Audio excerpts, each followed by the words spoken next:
Used to be like an introvert, and that's how I end up doing what I'm doing, you know. Relationship wise, I've been in a relationship, not came across people who just use you. So today we're just gonna talk about relationship. Relationship. And the topic will be about toxicity. Letting go of toxicity. Whoa.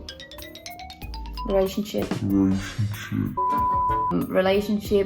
friendship, work shit. I keep saying shit now. Oh my god, that's so bad. Work ship, study ship. Yes, it's not a word, but it is now. Yes. Okay, so first we'll talk about work. 2001 hasn't been an easy year for everyone, especially, you know, looking for work. It's not easy. Totally understandable if you had to go through that struggle. For me, I found a job. I was lucky and fortunate to have worked last year, you know, back then. Yeah, to have found a job. I worked from home pretty much during lockdown. But yeah, about that job anyway. Back to the topic. Well, the people that worked there were nice, but the management wasn't who, yeah, it was very concerning, the management side. Solely because there's barely any trust. You're pretty much monitored a lot. In the morning, first thing in the morning, we'd have a meeting right away, so the manager would know who's there or not. Every morning it would start off very negatively. You know, we'd get questioned, why haven't we done this, or why haven't we achieved this, blah blah blah. This is what we should be getting. You know, setting standards is okay, but the fact that you get questioned rather than getting supported by your manager or management is, yeah, it's not a good environment to be in. That was the main thing that really, you know, pushed me away, pushed me out of my limit as well. And especially the job itself was very, there was a lot of pressure coming from clients as well, not just the management side. So the management side was so unnecessary. Workloads are crazy. We'll be doing from A to Z. Other sites would have receptionists who would help out with a lot of phone calls, admin, but we didn't have that. We meant to. Yeah, like I said, we're doing things from A to Z. There's no time to pretty much stop. We'd all try our best to just, you know, we're full on work, and yet we still get questioned on this and that. It was just very toxic. So I made the decision to leave the place after I spent there 6 months. It ticked a lot of boxes that I want, which is, you know, full-time. I get good pay there, better than I have in my previous jobs, but it makes sense because here there's a lot of workload. It was close to home, so it was just perfect. But yeah, you know, I would have stayed much longer as well if that didn't happen.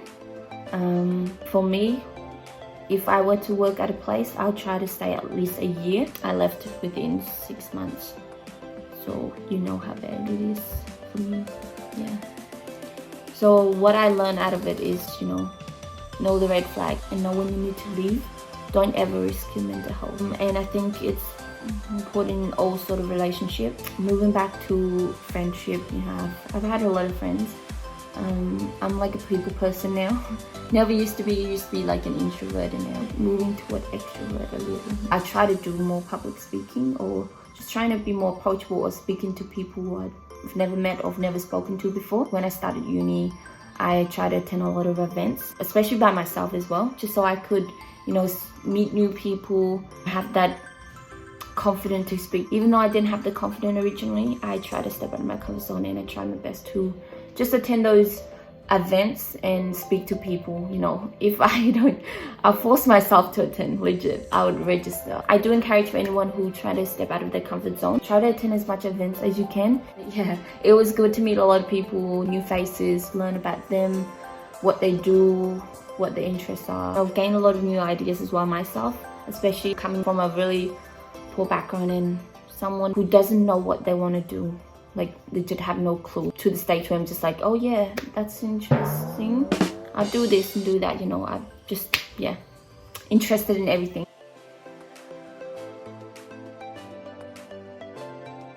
Since I don't know what I want to do, I'm just gonna pick one thing and I'm just gonna focus on it. So that's the idea, and that's how I end up doing what I'm doing, or studying what I studied. I kind of switched course a bit, but I'm glad that I did. It's okay if you're in a study zone, or if you're in a stage where you don't know what you want to do, Just go be out there, explore a bit more, meet new people, new faces, ask questions, get ideas from people. And you know, there's a lot of things that you don't know existed. Others could open a lot of opportunities for you, or bring new ideas to you. Linking back to the low background country, I didn't know what was out there. It was good to just meet people and know what opportunities there are. So that was the main positive things. I try to volunteer as well, as much as I can. So get involved in a lot of activities as much as I can, especially if you're at uni or college, whatever it is. Trying to meet new people.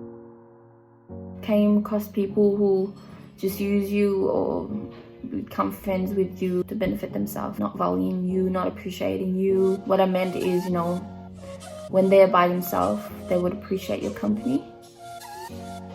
But when they've got someone else with them, another friend with them, they would, you know, treat you as if you weren't there at all. So yeah. So what I can say is know the red flag, know your limit, and walk away. Know how to walk away too. Relationship wise, I've been in a relationship, not in, but I've been seeing people. A lot of people could probably relate. It's hard to find those you